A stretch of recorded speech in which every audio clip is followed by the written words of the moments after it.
Maria.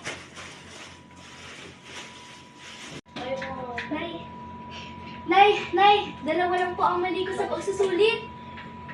Dalawang mali? Bakit? Saan ka nagkamali? Akala ko ba nag-aaral ka? Dapat hindi ka nagkakamali. Dapat pinakamataas na marka sa bawat pagsusulit ang nakukuha mo. Ulitin, Nay.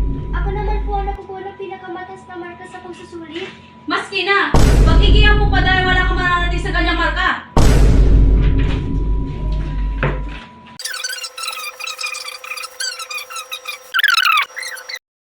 Pero kain muna tayo. Magugutom na kasi ako.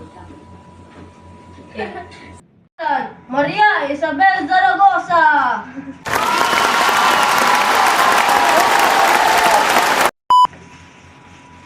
Salamat. Salamat.